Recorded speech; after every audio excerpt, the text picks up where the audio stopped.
Viajar es muy rico, pero emigrar es otro cuento. Soy Paulina Lugo y este es Sin Visa ni Pasaporte, el podcast de quienes se fueron, regresaron o algún día viajaron. Quienes lejos de nuestro país nos retamos a transitar duelos, retos, demasiados, y a vivir la difícil pero increíble oportunidad de escribir una nueva historia.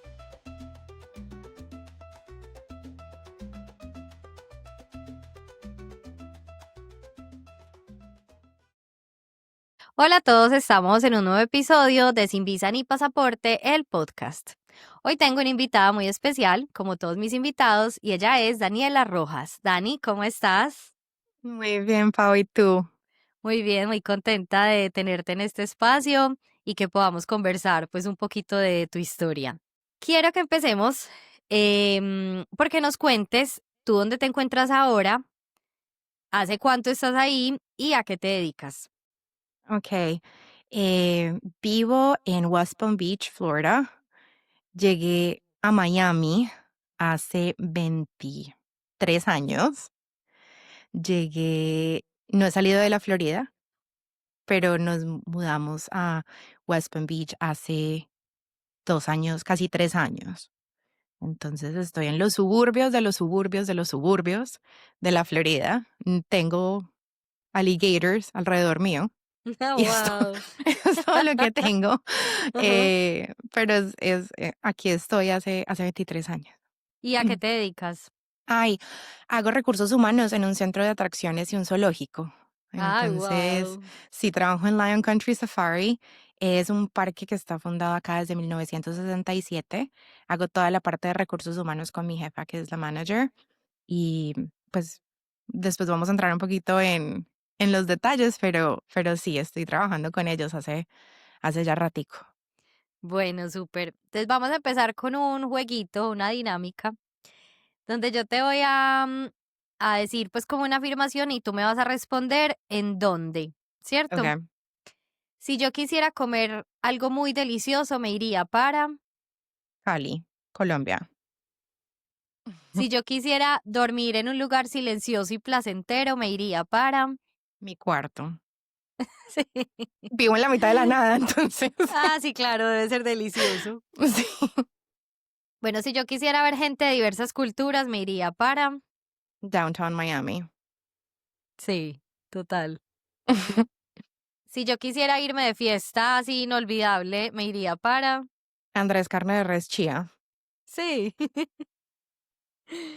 Bueno, si yo quisiera caminar, reflexionar, meditar, me iría para. Mierda. Perdón, me iría para es que yo soy muy mala para meditar y para mirar para adentro. Bueno, un picnic, un plancito así relajadito. Soy alérgica a toda la naturaleza, entonces No camping te es creo. -4. Sí, no, me hicieron el estudio de alergias hace poquito y como que me dijeron: "Señor, ¿usted por qué vive en la Florida?".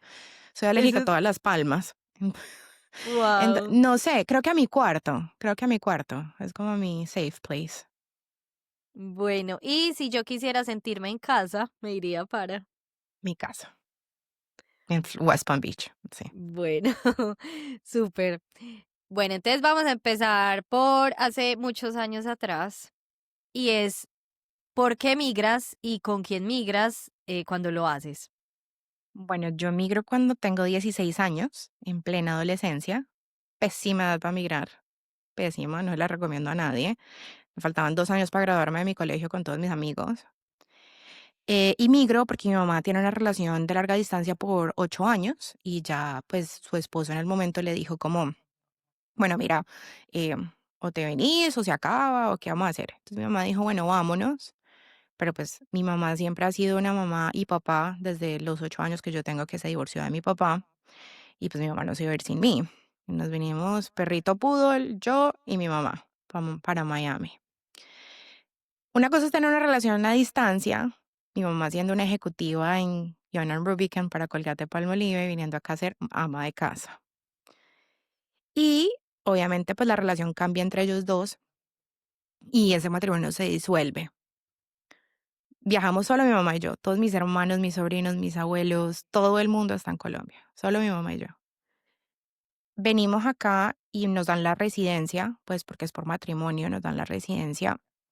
Y mi mamá me dice como, mira, hay dos opciones, o nos devolvemos para Cali, que pues allá no tenemos, nosotros no salimos pues buscando un nuevo futuro ni por razones pues necesarias, entonces, o la luchamos acá, pero yo me voy a quedar, me dijo mi mamá. Yo soy hija única, y siempre estaba con mi mamá, entonces yo dije, "No, me tengo que quedar, o sea, pero me quedé muy molesta. Desde los 16 años, todas las vacaciones que yo tenía iba para Colombia. Iba a Bogotá precisamente porque pues mis amigos de Cali estaban en Bogotá. De los 6 meses de vacaciones que nos daban en la universidad, los 6 meses me iba para Colombia. O sea, yo no viajé a ningún lado, todos mis ahorros eran para ir a Colombia. Mi realidad fue muy diferente a la de mis amigos, porque yo empecé a trabajar desde los 16 años, porque aquí es muy común que pues uno aporte en la casa. Aquí no hay, pues, o sea, si te venís con muchísimo dinero, pues tenés ayuda en la casa, pues estamos hablando pues gente con mucho, mucho, mucho dinero. Si sos del clase media, pues o bien te venís, pero no tenés la señora que te haga el juguito, ni el almuerzo, ni la que limpia, ni nada de eso. Entonces a los 16 años a mí me tocó empezar a trabajar.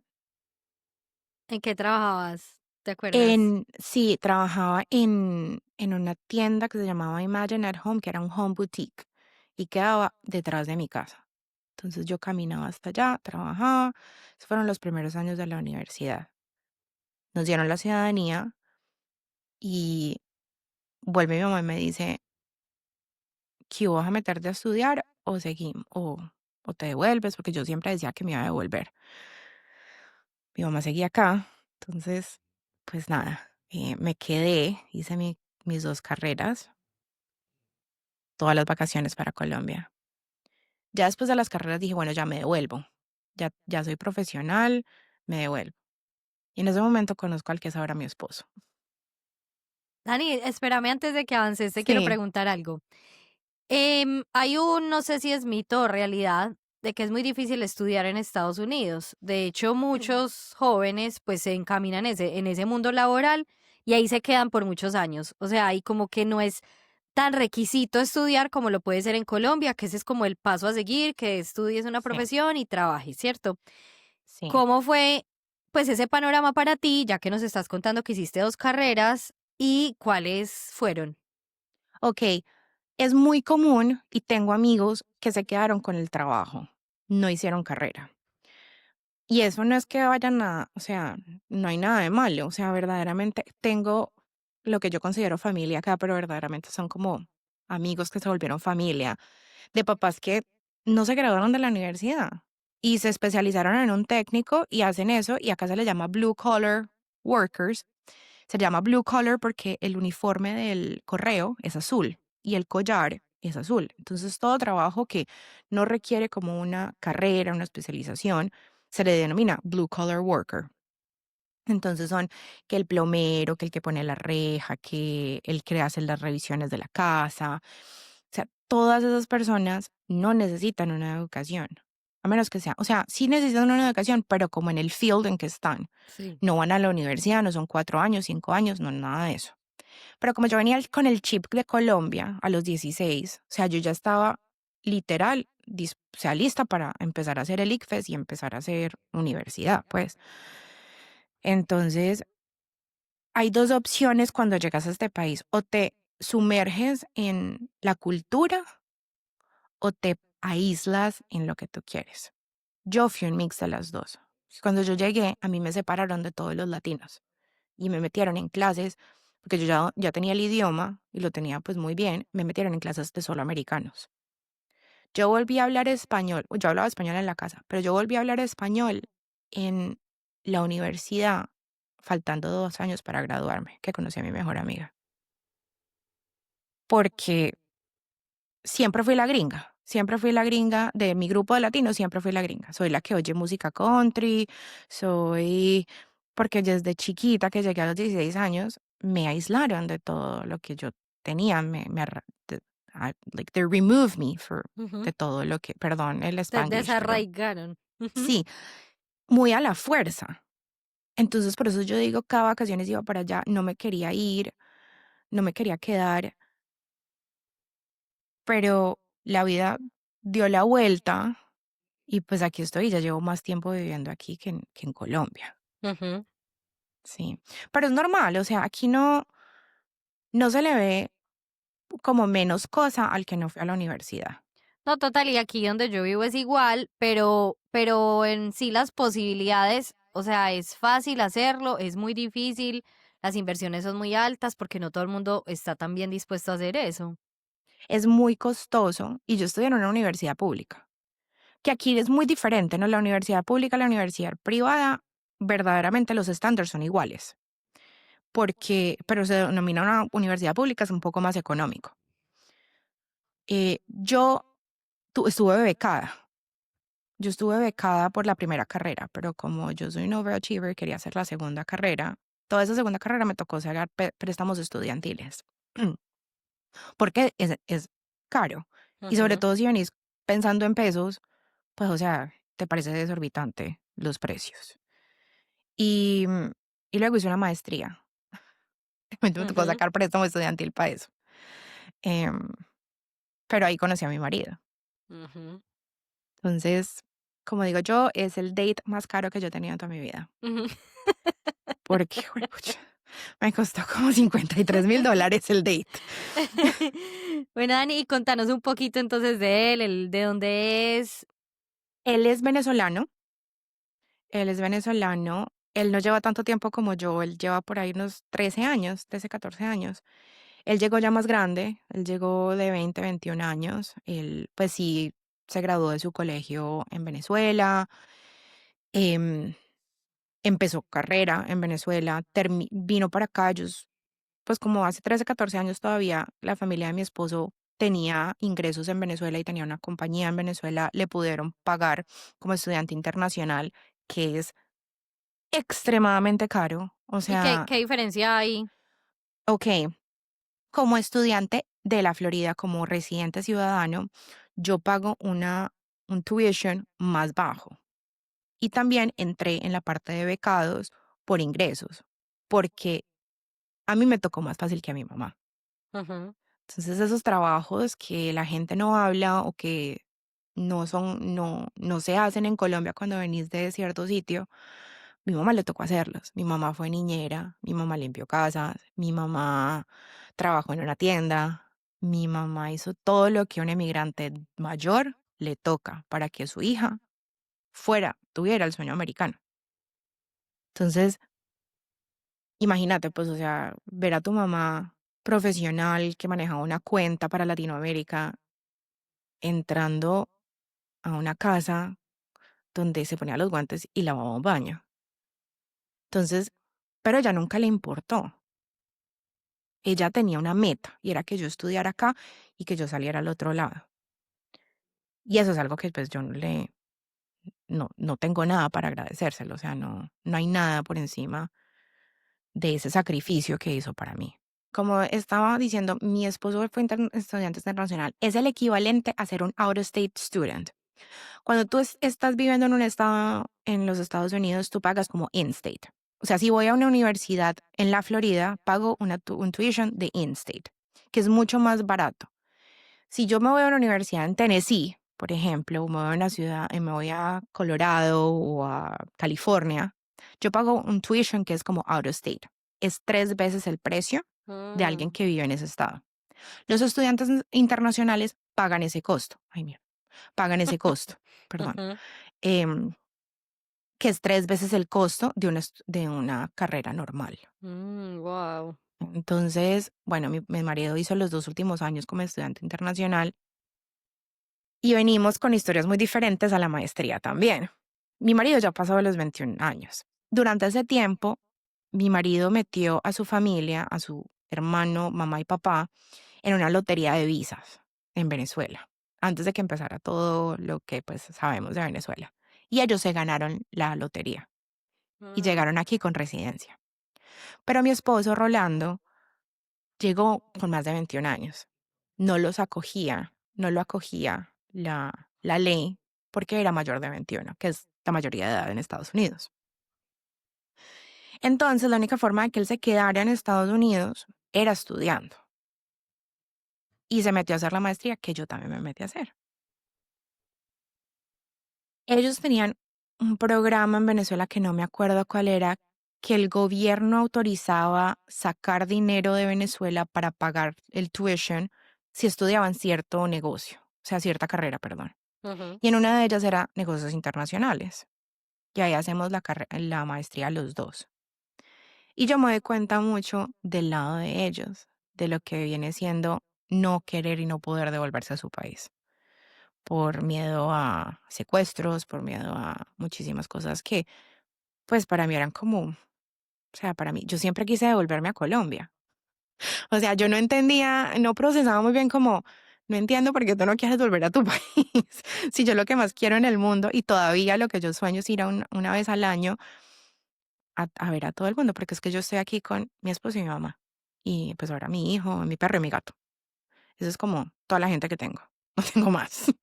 Entonces, To- para mí es muy duro. Total, y además que ahí se ven las dos caras de la migración, porque es que hay una que finalmente fue voluntaria, que fue la tuya y de tu mamá, donde sí decidieron abrirse camino y quedarse, aun cuando el corazón te decía como que quiero volver, pero seguiste un camino y construyendo una vida. A diferencia de él, que es no puedo mirar hacia atrás, o sea, tengo que seguir porque no puedo volver. Sí, es súper shocking. Es súper shocking porque tú no te imaginas nunca eso. O sea, sí, Colombia tiene inseguridades y yo era la gringa que iba a Colombia cada 3 meses, que dejaba el celular en la mesa tirado, que dejaba la cartera sin ver. Y todos mis amigos eran como recogiéndome todas las vainas atrás. Porque hablaba por teléfono en la calle. Ujú, Cuando me comprometí tenía el diamante en la mano por todo lado. ujú. Porque para mí, o sea, yo me fui de 16 años sabiendo que había un secuestro, que había un problema de seguridad en Colombia, pero yo después me vengo para acá, hice como que hice un reseteo y vuelvo a Colombia, es como, pero ¿cuál es el problema? Dejemos la cartera ahí. Y pues es un shock, pero para mi marido sí era como no. Y mi marido no ha vuelto a Venezuela y dejó vencer el pasaporte venezolano y no lo quiere renovar. Ujú. Bueno, Sí, entonces avancemos en esa historia y es que, bueno, tú conoces a tu esposo, pues son novios, supongo, sí, algún sí, tiempo, todavía no nos hemos obvio. casado, sí. Sí, total. Y cuéntanos entonces cómo avanza como tu vida ya con tu mamá, cómo se desarrolla también tu relación. Bueno, nosotros nos conocemos en el 2014, para el 2015 estamos casados. Eso fue de una. Eso fue yo siempre fui de relaciones muy largas con colombianos solamente, y con hasta colombianos que vivían en Colombia, o sea, yo tuve relaciones a larga distancia como por 4 años. Bueno, anyways, Dani, un me paréntesis, eras sí, muy arraigada. sí, Pues porque de verdad que todo el tiempo estabas no, buscando ahí como la raíz, y de pronto sí. también fue la respuesta haber migrado de esa manera, porque pues no estaba en tus planes y estabas muy chiquita. No, fue horrible. O sea, en la adolescencia no muevan a sus hijos. Personas que están oyendo, no los muevan de donde están, que ya en sí la adolescencia es muy dura. Imagínate que toda tu realidad cambia. O sea, saber que mis primos estaban tranquilamente rumbeando en la universidad, pasándola bueno, y yo tenía que levantarme a las 7 de la mañana porque tenía que ir a trabajar. Mientras rumbeaba igual de bueno, y, pero también le tenés que sumar el trabajo. Le tenés que sumar que no sos ni de aquí ni de allá. O sea, es un momento súper crucial de la migración cuando sos tan joven y que no es tu decisión, que, pues, o sea, te enfrentas a una vaina muy difícil. Pero sí, yo sí soy muy, todavía soy muy arraigada a Colombia. Menos, Ujú. pero bastante. Entonces, bueno, tuviste relaciones pues con Sí, colombianos. toda mi Ajá. vida. Hasta que me conozco con mi marido el del 2014. Estamos juntos, creo que llegamos al año, pero no estoy muy segura si llegamos al año o no. En el 2015 nos casamos. Razón número uno, nos amamos profundamente. Es la persona, cuando yo salí a la primera cita con él, le dije a mi mamá, yo conocí al papá de mis hijos, y mi mamá me decía, ¿cuáles hijos y cuál papá? Yo por 25 años nunca quise hijos y no me quise casar hasta que conocí a mi marido. Y quise hijos y me quise casar. Entonces nos casamos en el 2015 y ahí empieza el proceso por mí, al ser ciudadana, para Rolando, para mi marido, poderse quedar en el país. Ya por matrimonio a él le sale su green card, que es su residencia, y por matrimonio después de 5 años te puedes meter a ciudadanía.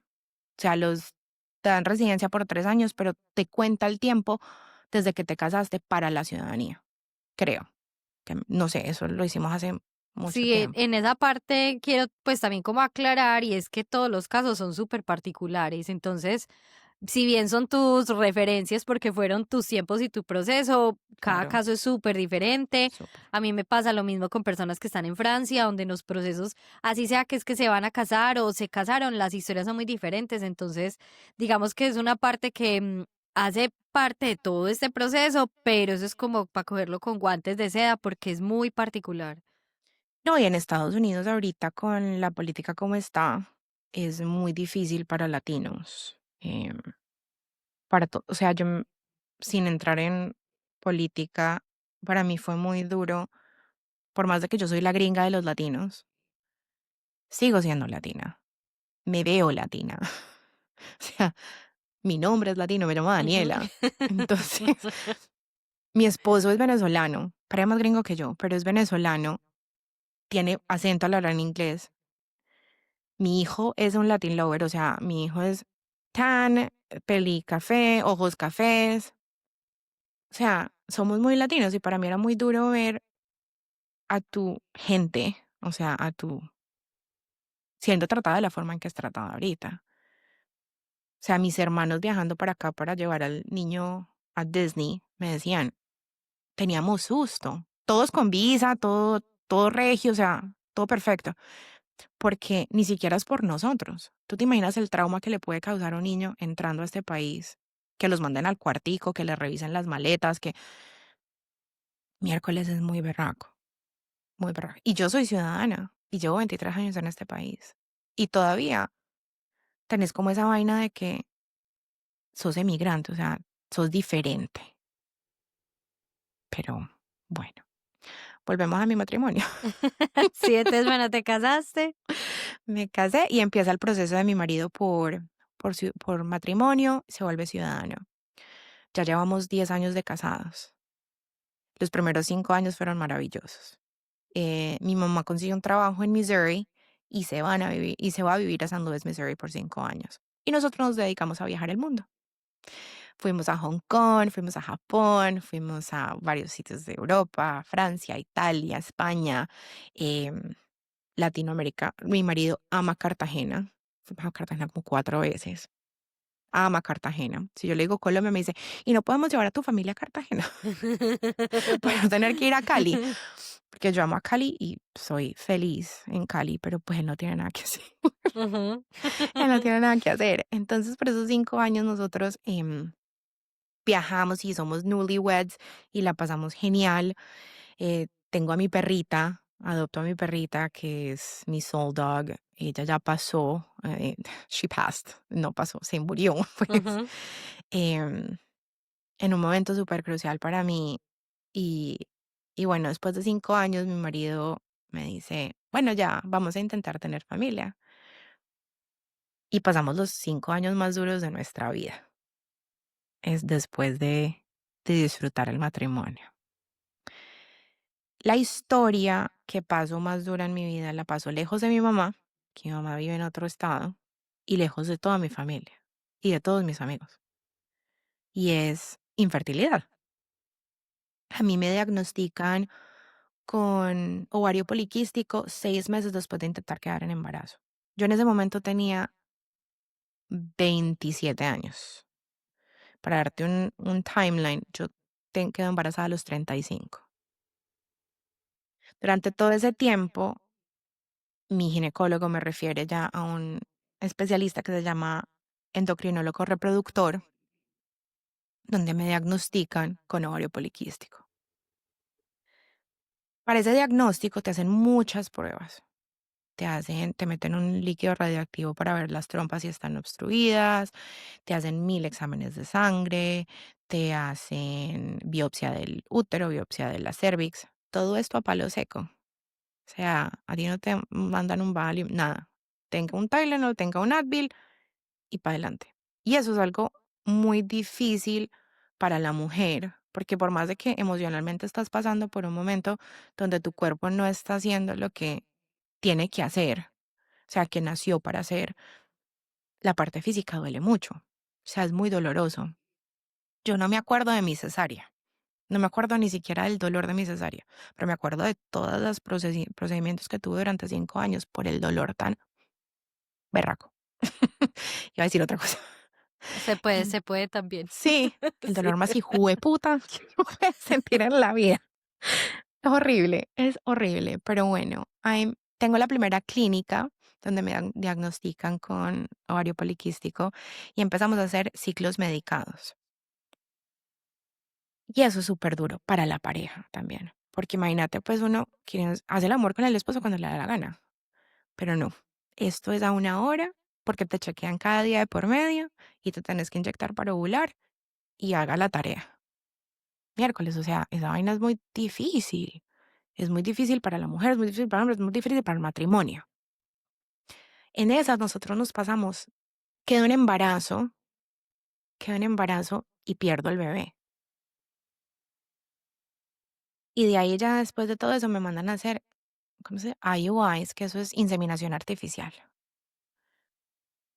Nosotros hacemos 3 o 4 de esas. Todo esto en costo de dólares, ¿no? Y el seguro aquí no te cubre en carajo.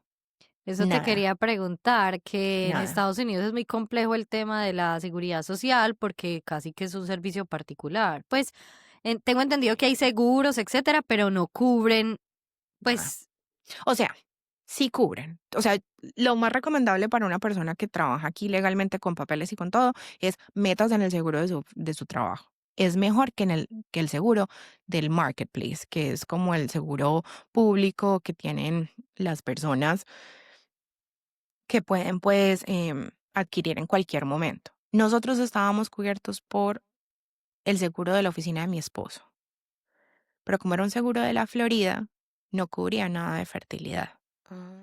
Entonces, todos estos costos fueron out of pocket, o sea, de del nosotros, bolsillo. del bolsillo, Tengo exactamente. una amiga acá súper spanglishada.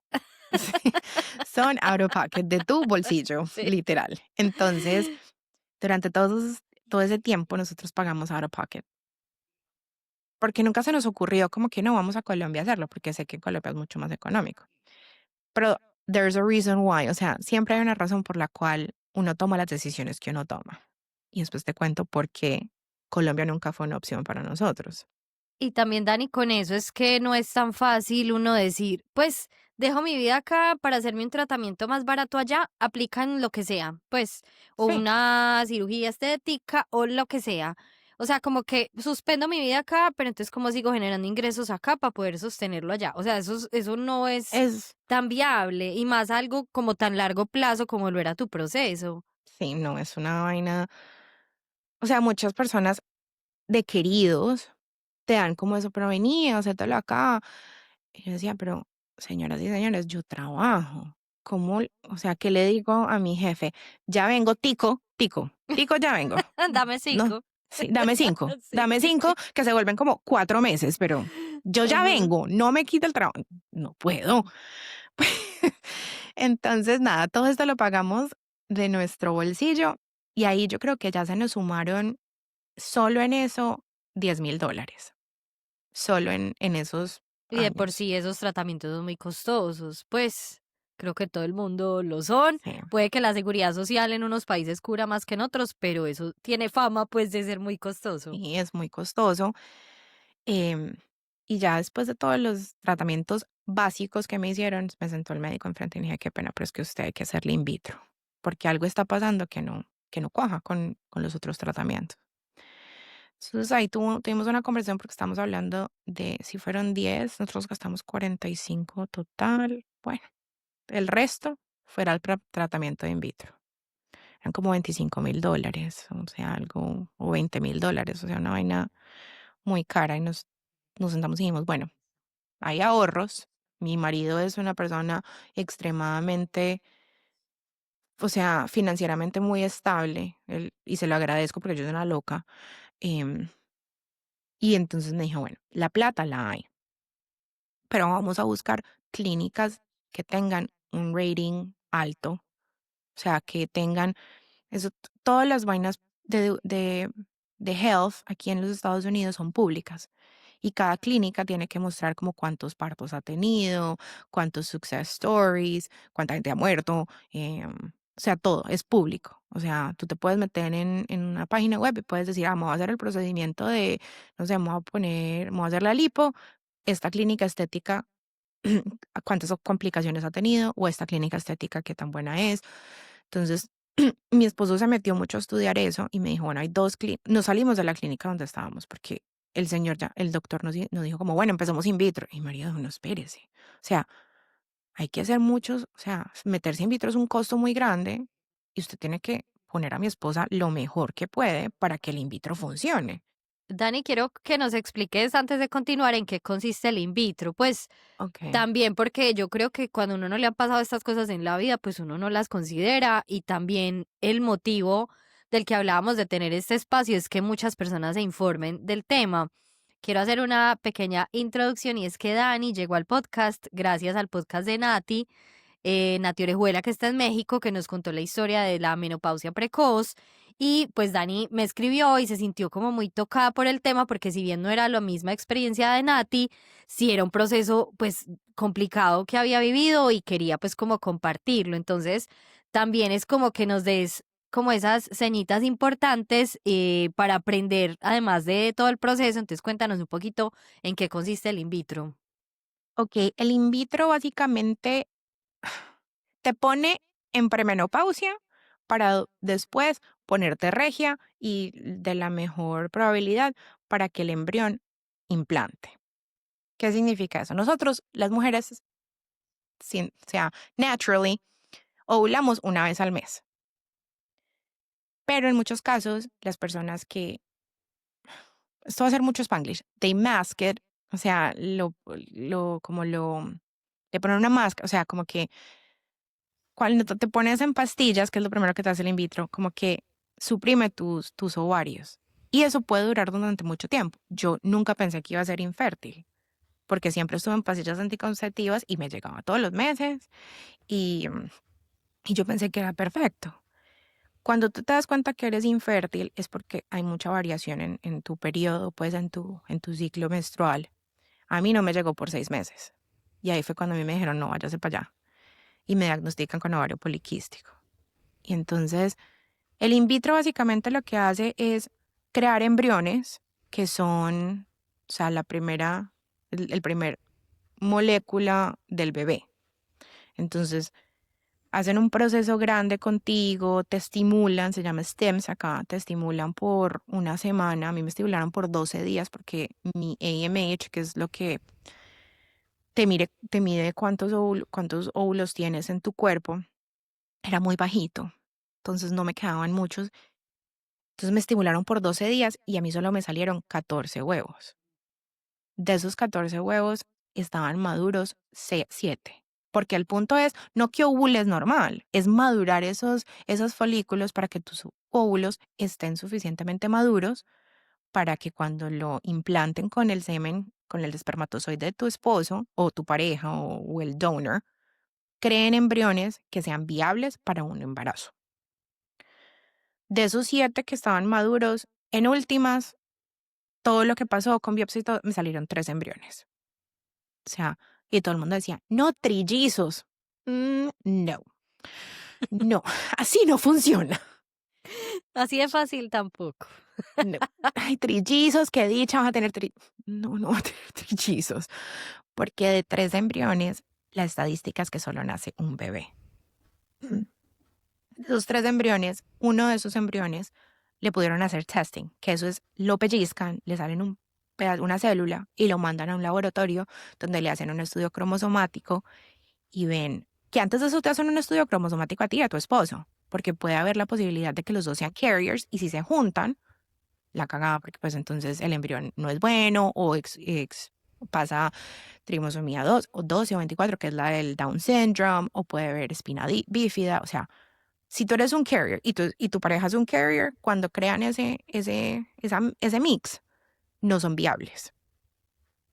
El punto, nosotros éramos compatibles se mandó ese a estudio y cuando llegan nos dice el doctor, ¿quieren saber el sexo? Nosotros no. Porque ahí es donde la historia del in vitro dice, ay, uno escoge el niño o la niña. Y no, nosotros queríamos ser un bebé sano. Entonces le dijimos, no, no queremos saber. Era un embrión calificado como AA. La primera letra es cuánto se expande el embrión, o sea, cuántas moléculas le salen alrededor de la célula. Y era calidad A. A es la más buena. Y luego venía calidad A, segunda, porque eso es como el futuro de implantación, o sea, para implantarte en tu útero. Entonces teníamos 1A y 2 que no pudieron hacerle prueba porque eran muy débiles y eran 2 como B, como clase poquito menor que la A, como que Ujú. funciona, pero pues uno nunca sabe. Eh, Nos hacen la transferencia del primero. Ay, antes de hacer la transferencia me mandan a perder peso, me diagnostican con endometriosis y me diagnostican con hipotiroidismo. Que todos esos exámenes yo se lo agradezco tanto a mi médico, reproductor endocrinólogo, porque me cambiaron la vida. O sea, un desbalance hormonal que llevo toda mi vida con él. Gracias a él, puedo tener una vida normal ahorita. Con todo eso, dime. No, te quería decir algo con eso y es que especialmente últimamente he escuchado muchos podcasts hablando del tema de la endometriosis y del ciclo pues femenino, del desconocimiento tan grande que tenemos y pues no es fortuito que hoy estemos hablando de ese tema y también pues que se haya unido al tema de Nati. No es natural lo que nos mostraron toda la vida como normal y son los dolores fuertes con cada periodo, o sea, como todas esas cosas que nos normalizaron, al menos siento que a mí, a mi generación. O sea, había mucha ¿Cuál? desinformación y por eso muchas personas se demoran tanto en saber que tienen endometriosis, además que según pues estaba escuchando en estos días, en Colombia se puede demorar hasta 10 años un diagnóstico de endometriosis. Ya hay un movimiento grande con el tema, sé que existe un examen específico para evaluar el tema de endometriosis, pero no es algo que sea tan normal que lo diagnostiquen. Entonces uno puede tener toda su vida con eso y uno no se da cuenta porque uno cree que es normal, que cada que le venga el periodo son unos cólicos pues a morir y uno lo ha manejado toda la vida y no es normal. Entonces también este podcast que sea una alerta para las mujeres que han vivido eso, que sea como que se analicen y escuchen el cuerpo y busquen las formas de descubrir si lo tienen o no. Si no, muy bueno, eso lo descartan. Pero mira, o sea, a ti te fueron diagnosticando de varias cosas que no sabías, que era la suma también a la situación que estabas pasando y era no poder concebir pues un bebé. Yo le digo mucho a mi marido como que a mí me metieron un susto toda la berraca vida de que yo iba a caer en embarazo y me iba a tirar la vida. Entonces, todo el tiempo fue como, "Mierda, no me puedo quedar en embarazo, no puedo quedar en embarazo, no puedo quedar en embarazo. No, no, no. Marica, no podía quedar en embarazo. O sea, tanto problema que tuve para no quedar en embarazo, para saber que no iba a quedar en embarazo. Ujú. O sea, como Y yo le digo a todo el mundo, tienen que alinearse los planetas, haber un tsunami, un huracán y también un terremoto al mismo tiempo para que yo mágicamente, naturalmente quede en embarazo. Y wow, es y era un proceso demasiado, pues era complicado y muy también el complicado. desconocimiento, porque finalmente cuando uno tiene, bueno, no sé, que más chiquita supieras que tenías ovarios poliquístico, listo, es una alarma que tú empiezas a tratar hace mucho, tal. Después se le asumió endometriosis, entonces ya vienes, pero cuando es todo atacada y que se da esa a raíz de que estás buscando un bebé, o Es sea, los horrible. procedimientos son más, me imagino, medicina, exámenes, ¿cómo viviste esa parte? Es súper duro porque emocionalmente el ser infértil es una vaina muy berraca. Porque tu cuerpo, como mujer que quieres hijos, tu cuerpo está diseñado para eso. O sea, supuestamente tu cuerpo está funcionando para eso. Y saber que tu cuerpo no funciona. O sea, yo le decía mucho a mi marido llorando, le decía, I'm broken. O sea,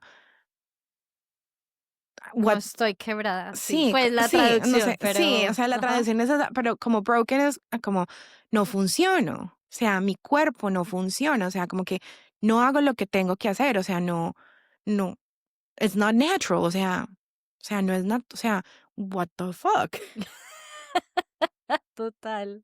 No, y Entonces, hoy nos reímos, pero eso es un proceso muy sí, teso, ahora pues nos reímos muy porque fácil porque hay uno de 2 años y medio corriendo por la casa. total, pero yo te quería preguntar, Dani, que igual en el proceso tenían una convicción súper grande de ser Sí, papás, porque finalmente son dos caminos. Uno era decir, listo, pues yo acepto esto, es la voluntad de lo que sea, del ser superior, de la vida, de lo que sea, y bien, pero lo otro es listo, vamos a dar la pelea porque tenemos la convicción de serlo, y ambos caminos están bien, son sí, perfectos. 100%. 100%. Yo aquí en Estados Unidos, bueno, en Colombia sabían como 4 personas de que estaba haciendo in vitro. O sea, de mi familia muy poquita, mis 2 mejores amigas de toda la vida y ya. Y de acá descubrí en Estados Unidos una comunidad de personas infértiles. Entonces aquí es mucho I'm 1 in 8 y I'm 1 in 4. 1 in 4 es que experimentaron un miscarriage, o sea, una pérdida. Y 1 in 8 es una persona que tiene diagnóstico de infertilidad como endometriosis, ovario poliquístico y que ha pasado por todo eso. O sea, 1 de cada 4 mujeres en un grupo es infértil. Y Wow, y es muy encuentras, alto. es muy alto, es muy alto. Y encuentras, yo encontré muchísimo apoyo en la comunidad infértil. O sea, tengo ver el proceso de personas que están pasando por lo mismo que vos y que lograron lo que vos lograste. Porque todas decíamos, IVF, in vitro, no es una certeza de que voy a tener trillizos. Es, it's a chance, o sea, es un chance, no sé, es como Una oportunidad. es una oportunidad, es un sueño de que alguno de esos va a pegar, pero no es certeza. Y vos puedes haber pagado los $45,000 que nosotros pagamos y terminar con las manos vacías. Entonces esa comunidad que hay acá, no sé si la haya en Colombia o en otros países, a mí me dio mucha fuerza, mucha fuerza. Y me decían, it's okay que no vayas a un baby shower. It's okay.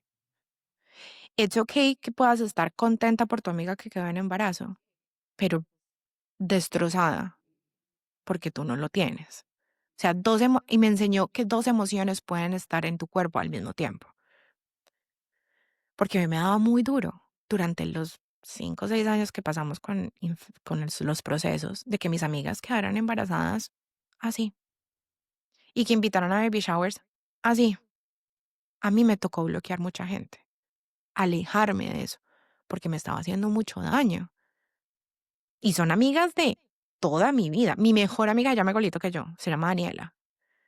Y Daniela experimentó 2 pérdidas, pero volvió a quedar naturalmente en embarazo. Y me acuerdo perfectamente que estábamos hablando por teléfono y me dice, estoy embarazada de su última bebé. A mí no me habían hecho la última transferencia, desde donde nace mi hijo. Porque la primera transferencia del embrión AAA1A, ese no pegó. Y mi Mm, cuerpo estaba un lulo, o sea, el útero con el lining perfecto, las hormonas perfectas, todo perfecto. Ese no pegó. Cuando me hacen la transferencia me meten 2 y de esos 2 sale mi hijo.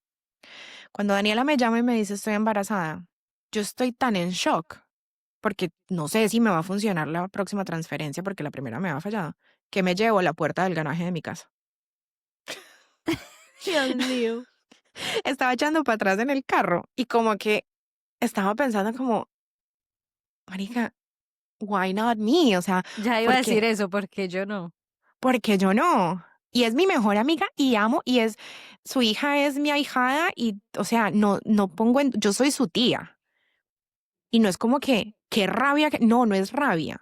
No es rabia como que tú sí y yo no. Es como, la única parte es como, marica, ¿yo por qué no? Y me llevé a la puerta al garaje.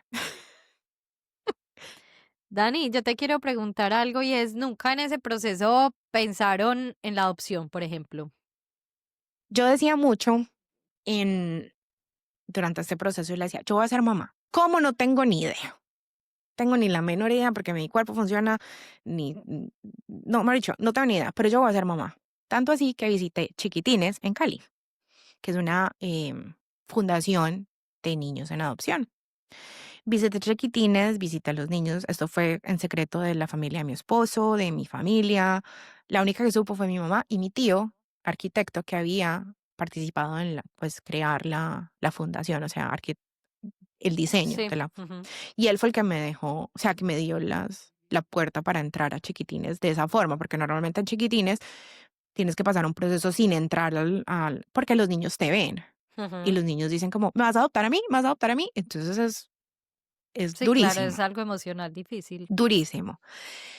Pero yo le dije a Rolando, bueno, vamos a ver adopción porque yo no me estoy volviendo más joven.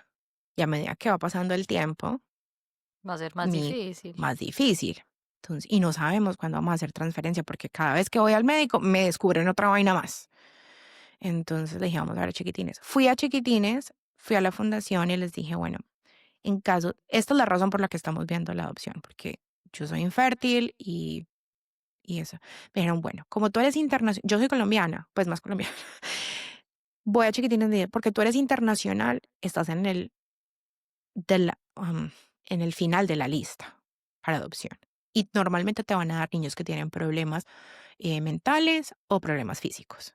¿En serio? Y yo como mierda, o sea, no, yo admiro a la gente que adopta un bebé que tiene necesidades diferentes a un niño, pues que no.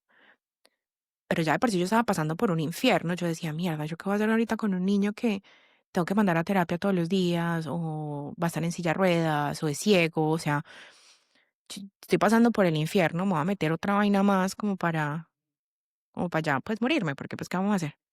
Entonces la adopción en Colombia, que yo pensaba que era más fácil, porque era traerse un niño de un país tercermundista a Estados Unidos, con papeles, a que tenga un mejor futuro, pues eso no es así. O no fue así en mi caso.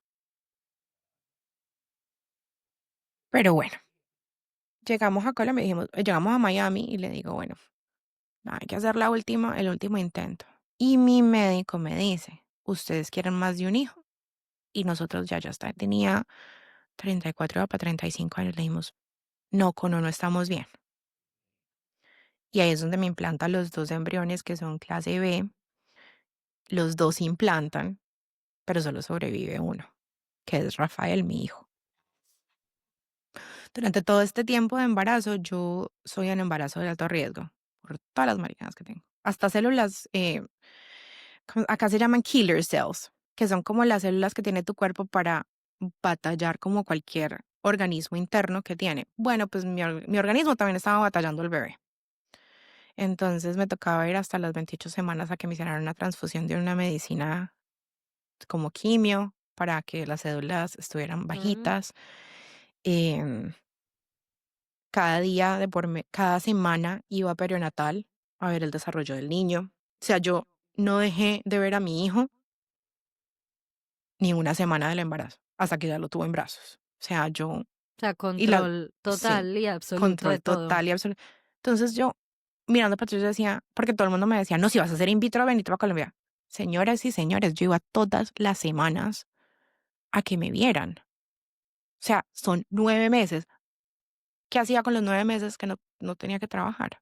O sea, mira, o sea, mi experiencia es diferente. Mi experiencia era o lo haces en Estados Unidos mientras trabajas y haces tus vainas, o te quedaste sin hijos, porque no está la opción de irnos para otro país a hacerlo. Durante esos 9 meses que estaba hablando mi perrita, she passes away, mira, pues muere. Muere. Bueno, sí, es que suena muy feo decir como se murió. Aquí es como it crossed the Trasciende, rainbow. Sí, o sea, trasciende. Sí, es she crossed the verdad. rainbow En inglés bridge, es más she romántico. passed. Sí. Es como más lindo, es como no como se murió el perro. Entonces, pero ella era mi vida. Y como yo soy en un embarazo de alto riesgo, yo no le hago el mourning, o sea, no le hago el duelo, porque mi foco es mantener el bebé sano hasta que salga. Y ahorita, por fin estoy haciéndole el duelo y adopté un gato. Dani, pero te voy a decir algo que también puede ser como romántico, pero muchas veces dicen que un ser se va para que llegue otro. Tal Pues cual, yo lo veo así y también tal en cual. situaciones de la vida lo he visto así. No, 100%. O sea, Penny estuvo conmigo desde la primera inyección que me puse hasta cuando salimos del primer trimestre, que es lo más duro. Y me gradué de la clínica de fertilidad. O sea, mi esposo me dice, Penny estaba asegurándose que ibas a ser mamá. I'm gonna break down. Ay, no, yo también. A mí eso me pucha. Y, and she did. She did. O sea, ese, o sea, era todo. Ese animal para mí era todo. Pero now I have a psycho dog. Tengo un husky. Mi marido dice que Penny no lo mandó. Yo le dije, no, Penny no nos mandó esa vaina. Penny no nos mandó esa vaina. Es una loca, tiene Ajá. 3 años, tiene todo el patio, el backyard lleno de huecos, persigue al gato. Ay, Una se locura. orinó, se rompió el sofá. Ay, digo, no, Es Penny que no nos además que es mandó un perro eso. con mucha energía, entonces hay que mantenerlo, pero al trote. Dani, yo te Dime. quería preguntar como de todo el proceso, pues ya sabemos que tuvo un desenlace pues bonito y esperado que era que tuvieras tu bebé, pero viviste muchos duelos en ese proceso y también estabas sola porque tu mamá estaba lejos. ¿Cómo fue para ti vivir toda esa experiencia que también hay una parte, me imagino que hormonal grande, más de incertidumbre, o sea, un montón de cosas y estabas con tu esposo, pero pues la mamá pues, casi siempre es la que está como pegadita a uno. ¿Cómo fue vivir eso sin ella? Es muy duro, o sea, sobre todo en mi caso con mi mamá, que hemos sido así toda la vida. O sea, para donde ella va, yo voy, y para donde yo voy, ella va. Mi mamá vive con nosotros ahora, porque eso es otro cuento. O sea, yo no puedo pagarle a una niñera que venga a mi casa todos los días a cuidar a mi hijo y también que limpie y también que cocine. Señoras y señores, eso es como un sueldo de $80,000 al año. No, pues no puedo. Entonces, por eso es que muchas familias hispanas viven como tanta gente, porque se necesita la ayuda. Se necesita. O sea, yo no puedo tener una nana como la tienen mis amigas en Bogotá o en Medellín. No puedo. No tengo cómo. Entonces, vivir esto lejos de ella fue duro, sobre todo porque yo le conté que había quedado en embarazo la primera vez y ella estaba feliz. Y yo me acuerdo que yo estaba en la oficina y me llamaron y me dijeron, el bebé se murió. Y arranco a llorar y le digo a mi jefe, me tengo que ir. Me dice, ¿qué pasó? Le digo, I'm not pregnant anymore. O sea, como que the baby died. Me dijo, vete. Y llamé a mi mamá llorando. Y me dijo, ¿qué pasó? Le dije, no, perdí el bebé. Y oírla a ella sufrir de la forma, porque ella ya había comprado el coso de abuela y mom to be, porque ella nunca tuvo pérdidas. Y ella fue una mujer muy fértil. Mi mamá les decidió ser mamá, hizo la tarea y quedó en embarazo. O sea, para mi mamá era una vaina muy loca que como así que perdiste el bebé. Cuando va pasando el tiempo, mi mamá sigue en San Luis y yo estoy sola con mi marido, que nos unió todo este proceso muchísimo más. O sea, infertilidad, o they make you o they break you. O sea, o sobrevives o se te acabó el matrimonio. Y a nosotros nos hizo mucho, pues nos ayudó mucho. Y en eso fue que le dije a mi mamá, y para la transferencia, le digo, necesito que estés aquí. Por favor, renuncia, yo te pago, ven a estar con nosotros.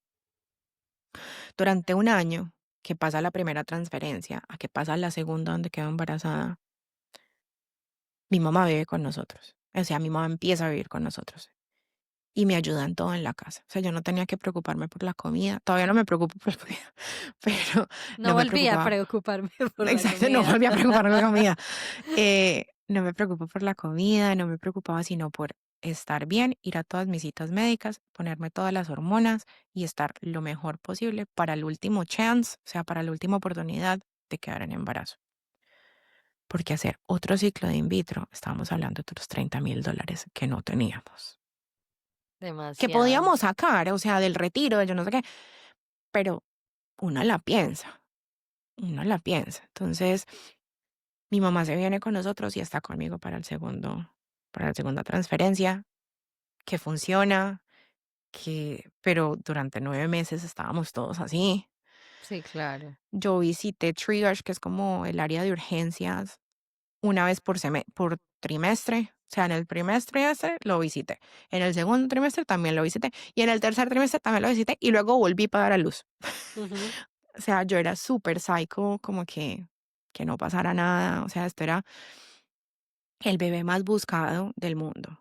Que yo veo mamás que pues son frescas, pero pues, o sea, no pasaste por lo que yo pasé.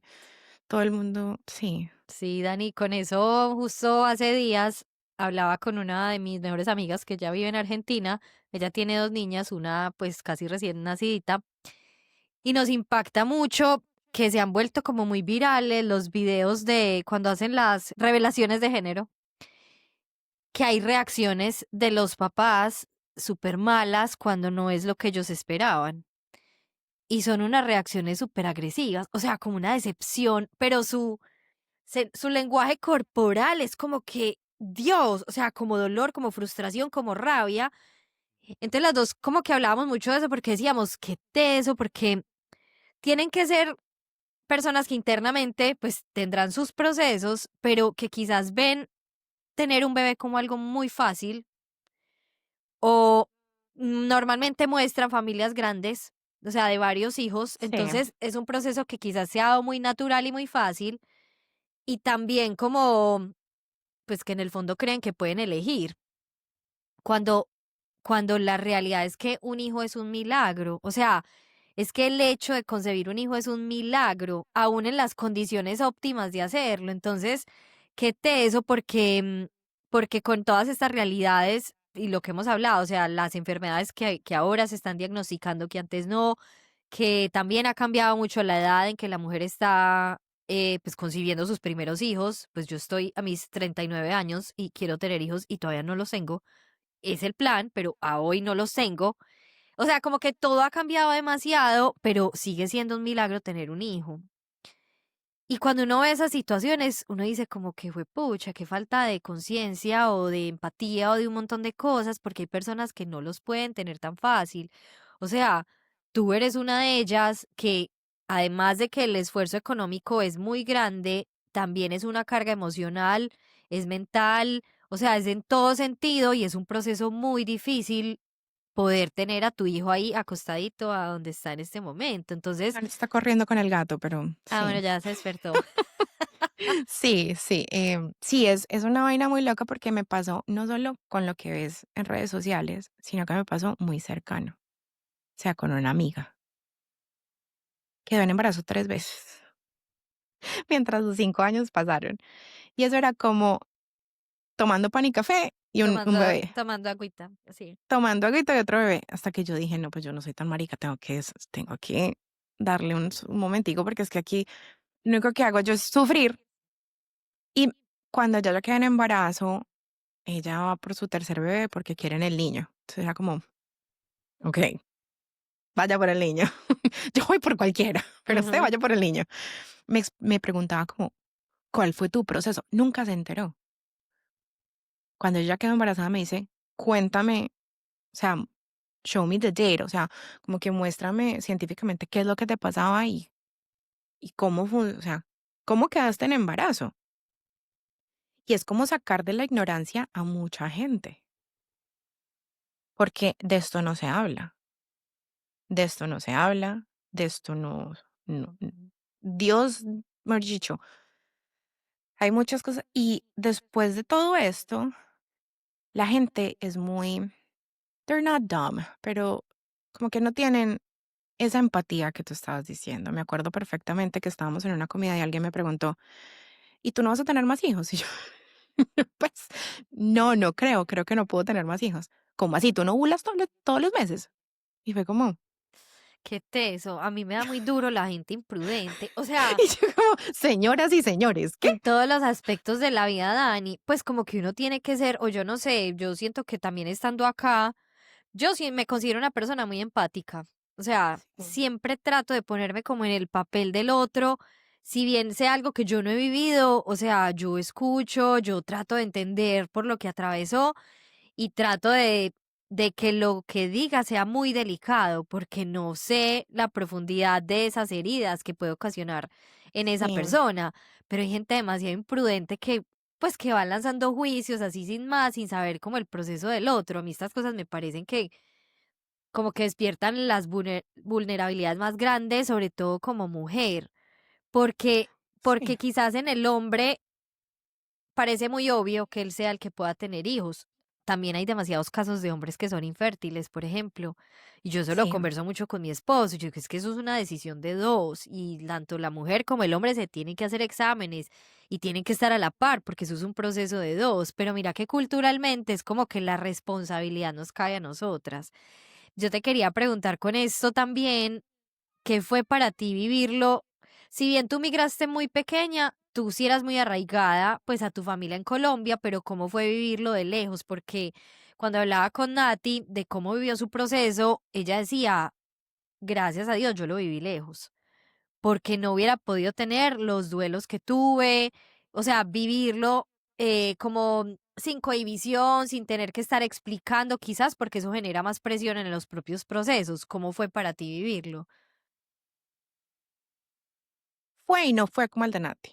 Yo estuve muy expuesta al lado de mi esposo, que fueron y mi mamá, que fueron los que se enteraron pues del proceso que estamos haciendo y todo eso.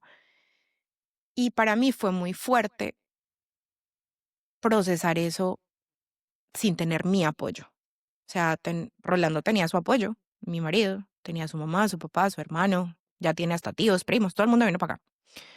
Yo tenía una y estaba lejos. Y tenía a mi papá, a mis hermanos, o sea, a mi núcleo familiar colombiano que yo llamo, cuando uno le preguntan en Colombia, ¿cuál es tu familia? Mi hermano, mi tío, mi primo, el perro, el gato, la abuela. Aquí me preguntan cuál es tu familia y yo te digo, mi esposo, mi hijo, mi perro, mi gato y yo. Y ese es mi núcleo. Pasé muy bien la parte de no tener que dar explicaciones. Es así, sobre todo a la gente que lo quiere a uno, porque cuando la gente te quiere, son más desabrochados contigo y te dicen cosas como, ¿y por qué no adopta? ¿Quién es el del problema? ¿Usted o Rolando? Sí, claro, no hay tanto filtro, pues, o tanta Correcto. diplomacia. Y Ujú. entonces uno dice como mierda, me duele, pero lo entiendo porque es una cosa más de amor. Entonces, me parece chévere que yo lo pasé sin tener que dar tantas explicaciones.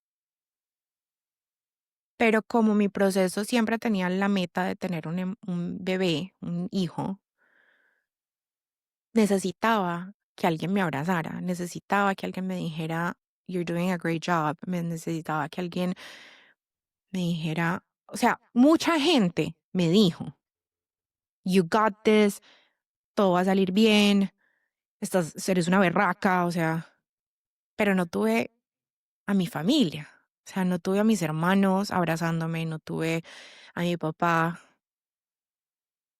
abrazándome, no tuve a nadie.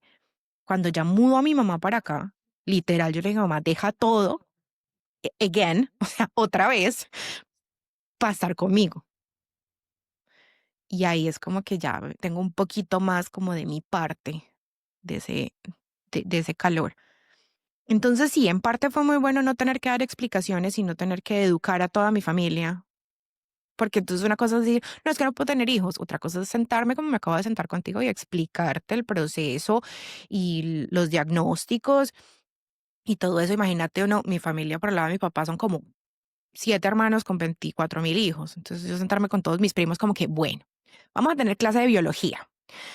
Y yo, no, qué No, es muy mamera, no, complejo, sí, no, total. O sea, es no, que entonces, si para uno es complejo teniendo ya cierta información, pues decime no explicarle a toda una familia que ha sido fácil tener hijos porque es una familia numerosa según me cuentas. O sí. sea, es que hay muchas cosas que influyen. Entonces, esa parte sí, igualito a la Nati, qué bueno que yo pude procesarlo. Agradezco mucho haberlo podido procesar con mi esposo por mucho tiempo, o sea, los dos. em, pero sí me hizo mucha falta el calor familiar de mi lado, de mi abuela. O sea, mi abuela me crió, ahora mi abuela tiene 96 años y mi mamá, como le tocó ser mamá y papá y salir a trabajar, em, mi abuela y mi abuelo eran todo para mí. Y no poder, ay, perdón, no poder hablar abiertamente con ella y decirle, mierda, estoy pasando por un momento muy berraco. Dani, ¿por qué Es, no lo hacías también? Porque ¿Para qué pasa mucho que preocuparla? uno los cuida mucho a ellos, pero a veces uno también necesita que lo cuiden. Y Sí. yo creo que uno finalmente también, y es de las enseñanzas, pues, de las cosas que uno debe aprender, sobre todo cuando migra, y es que ellos, si ellos son los papás, ellos son los abuelos, o sea, ellos también tienen un rol que pueden cumplir y uno los protege mucho para que no sufran, entonces uno se traga muchas cosas, preocupaciones, angustias. Mi abuelo muere durante mi proceso de fertilidad y a mí me da muy duro, a mí me da muy duro. Entonces yo digo, no, pues ok. Al final, cuando ya estamos en la última transferencia, mi mamá y yo nos sentamos con mi abuela. Porque mi mamá le dice, póngase a rezar. Y mi abuela le dice, ¿pero por qué? Ahí le explicamos a mi abuela un poquito. Mi sueño de toda la vida era poder llevar a mi hijo o hija y tomarme una foto de mi hijo, mi hija, mi mamá, mi abuela y yo, porque ella es mi figura materna. O sea, yo amo a mi mamá y, Dios mío, estoy toda mi vida agradecida por todo lo que me da y lo que me dio. Pero a mí la que se quedaba conmigo regañándome porque no hacía las tareas era ella, la que me recibía después del colegio era ella, la que me enseñó a jugar cartas fue ella, la que me regañó y me reventó la boca fue ella. O sea, y poder hace 2 años y 2 años llevar a mi bebé y decirle gracias por rezar, gracias por no poner en juicio, porque sus hermanas cuando se enteraron decían, no, pero es que ojalá lo pueda tener de forma natural, que son muy religiosas. La religión católica, que fue en la que yo me crié, no acepta los bebés in vitro. No A mi sabía hijo, eso. a mi hijo no lo pudieron bautizar en la iglesia católica. ¿No? Y todo el mundo me dijo, no, pero mienta.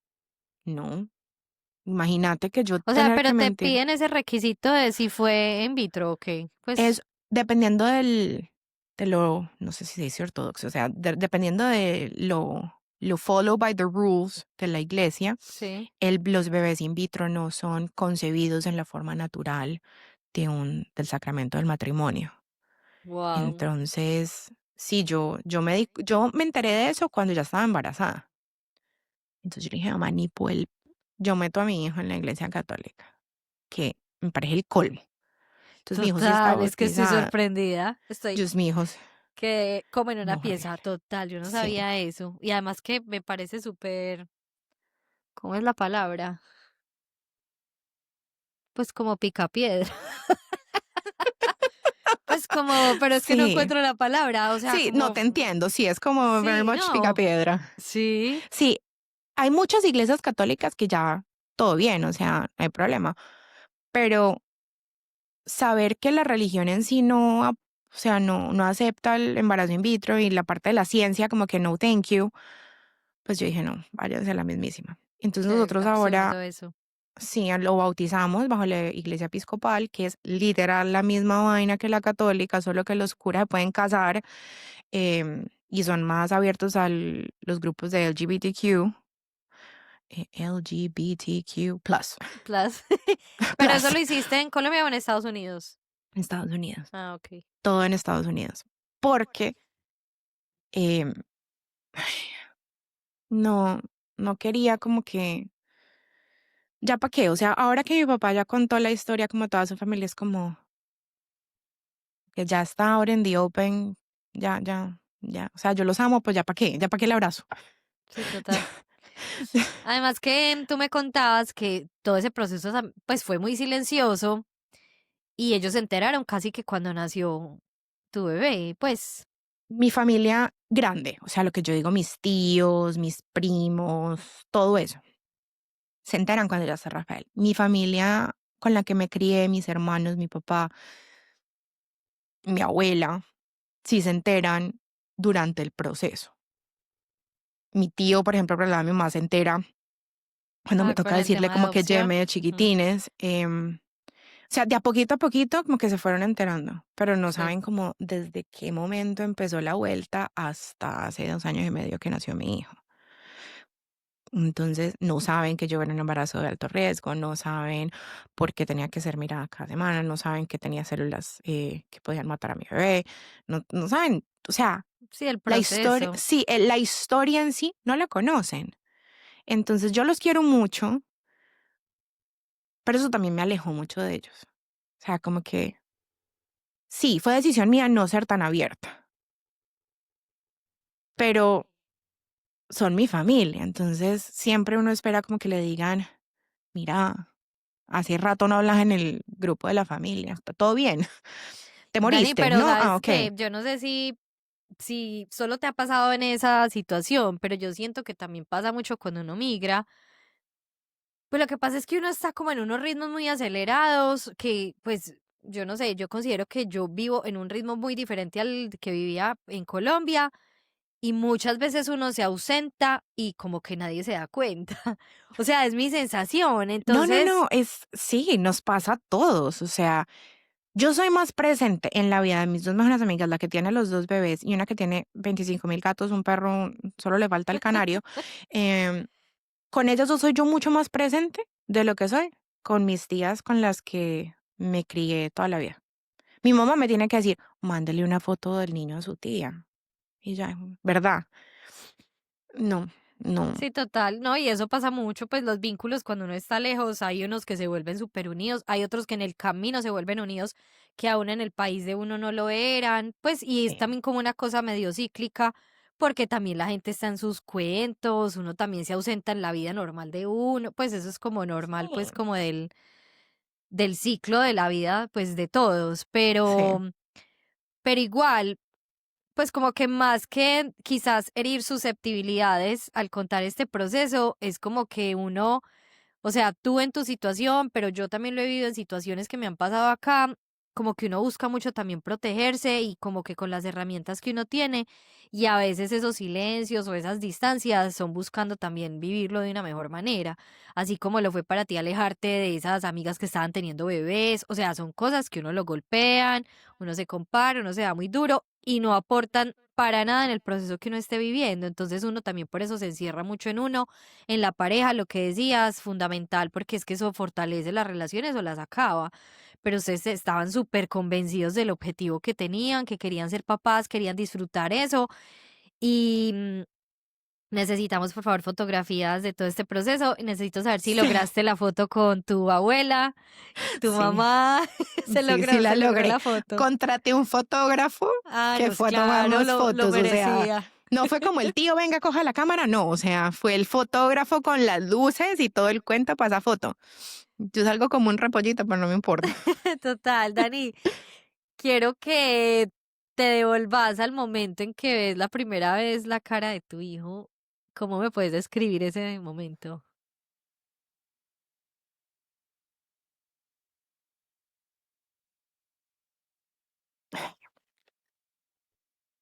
Fue, ok, el que te diga que el día del parto es el momento más feliz de sus días, te está mintiendo, o sea, vilmente, the biggest lie you can ever say.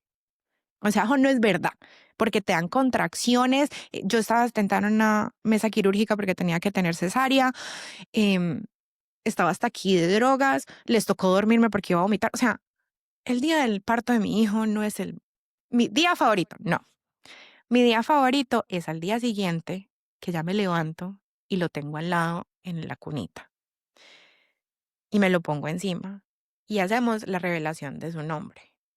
El nombre de mi hijo es Rafael David y se lo mando a mi hermano. Mi hermano se llama David Gómez y él no sabía. Nosotros habíamos quedado en silencio todo el tiempo. Mi mamá no sabía, nadie sabía que se iba a llamar Rafael David.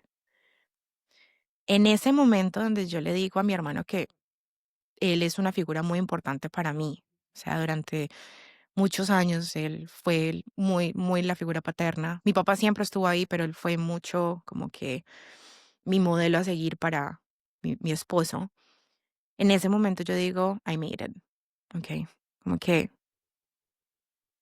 5 o 6 años de comer mierda y pasar por los peores momentos de mi vida valieron la pena. Muchas personas lo sientes, o sea, es como una sensación, sí, yo creo que todas las mamás lo tienen, ¿no? O sea, ese enamoramiento del bebé, pero para mí fue como, mierda, I did it. O sea, muchas veces yo dije, no voy a poder ser mamá, el universo me está diciendo que no sea mamá. Y yo digo, el universo me estaba preparando para ser la mamá que soy ahorita. Em, entonces, bueno, es una sensación indescriptible, pero es una sensación de mucho agradecimiento en mi caso. Agradeciendo conmigo misma de nunca haber desistido de tenerlo. Eso, eso fue el primer momento donde yo digo, I can breathe. Muchas mamás dicen que tienen muchos cositos cuando ponen los después del in vitro, dicen, I would do it again just to have you. Yo lo cuestiono. Yo no sé si pasaría otros 5 años porque a mí me dio muy duro saber que no le puedo dar hermanitos. O sea, por más de que yo me crié hija única, yo no le puedo dar hermanitos o hermanitas a mi hijo. Los llenaré de animales, eso sí.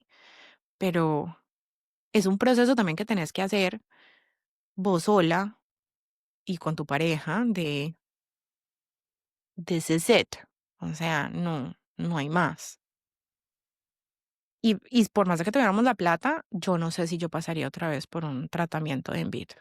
Muy berraco, muy difícil. Total, no, demasiado bonita tu historia, de verdad que me siento muy agradecida, pues porque hayas querido compartirla. Para mí también es un tema de conocer, pues porque sí, como que uno escucha historias, pero por lo superficial, pero uno no, rara vez tiene uno una historia como tan cercana donde uno de verdad pueda entender lo que pasa a una mujer atravesando ese montón de procesos, como lo decía ahora, emocionales, mentales, o sea, es un reto muy grande que me alegra muchísimo que hayan podido pues concebir tu niño. Me imagino que es la alegría de tu casa, la luz de tus ojos, o sea, ese Todo. sentimiento de ser No, yo era la increíble. mamá que decía, a los 6 meses se va para el cuarto de él. El niño duerme en la cama conmigo y mi esposo. Él va a ser un niño Sí. independiente. Venga, yo le ayudo. O sea, es una vaina loca. O sea, mi mamá lo dice mucho. O sea, a usted le costó tanto tener ese niño, malcríelo. Como yo le digo, Ajá, ya que lo críe la esposa. Yo, ¿para qué? total. Y bueno, no, pues más que agradecimiento, de verdad me alegra demasiado, pues que tu historia haya sido así. Aquí compartiremos una foto preciosa que me enviaste y quiero que nos cuentes también ese tema del niño arcoíris, pues porque todo el mundo no sabe. Yo sí he escuchado de eso, pero cuéntanos un poquito de eso. Un niño arcoíris es un niño que se concibe y nace después de una pérdida. O sea, de un embarazo pérdida. Él no solo es un niño arcoíris, es un niño doble arcoíris. O sea, dos pérdidas antes de él. Y durante muchos años yo guardé las inyecciones que me ponía, todas, cada una de ellas. Yo dije, yo voy a tomarme una foto con mi hijo, con todo lo que me metí en mi cuerpo y con todo lo que hice por él. Dios me dio, o el universo, o lo que quieran llamarle, me dio la oportunidad de poner a mi hijo y en su transfer anniversary, o sea, en el aniversario de su transferencia, que es el 15 de julio, lo puse a él en el medio e hice un arco iris alrededor de él con las 220 inyecciones que me puse, Wow, con más de 15 vials de medicina, con más de 40 pruebas de embarazo y con más de 15 potes de pastillas y supositorios y cosas. Y él está en el centro de todo eso. Y esa foto yo la tengo en todas mis oficinas que he pasado, porque yo digo que si yo pasé eso, yo puedo pasar lo que sea. Puedo pasar una mala reunión, puedo pasar lo que sea. Y eso es lo que hice con mi bebé arcoíris. es hermoso, es hermoso. A mí me impactó mucho cuando la vi porque es como, wow, ese es el proceso. O sea, ese fue el viaje para llegar a tu hijo y me parece increíble. Y no sé si te ha pasado o si lo has pensado, que quizás también todo el proceso de migrar te preparó para eso. O sea, porque yo creo que uno va sumando como esas batallas que uno va librando en especial, porque si bien te fuiste muy pequeña, siempre tuviste un arraigo muy grande y quizás tu bebé, o yo lo interpreto así en este momento, era ese arraigo que tú tenías de ser mamá. O sea, y es como que igualito. hago todo por él. Todo. Yo fui una mujer, soy una mujer muy stubborn, soy una mujer muy, ¿cómo se dice stubborn en español? Eh, Muy llevada a mi parecer, muy cabeza dura. Sí, cualquiera de esas anteriores, más o Obstinada, menos. de Soy, manera sí, o sea, elegante. yo soy muy al fijo y como caballito, y hasta que no me pase algo, o sea, hasta que no llegue allá, no paro. Igualito que cada vacación era para Colombia, o sea, igualito. Y este fue hijo, hijo, hijo, hijo, hijo, hijo, hijo, hijo, hijo. O sea, igual de intensa que fui para devolverme a Colombia supuestamente, igual de intensa fui para tener mi hijo. Y la migración me preparó mucho porque te prepara para pasar los momentos más difíciles solo, solo. Entonces eso es fuerte, es bien fuerte, pero, pero te prepara. O sea, yo no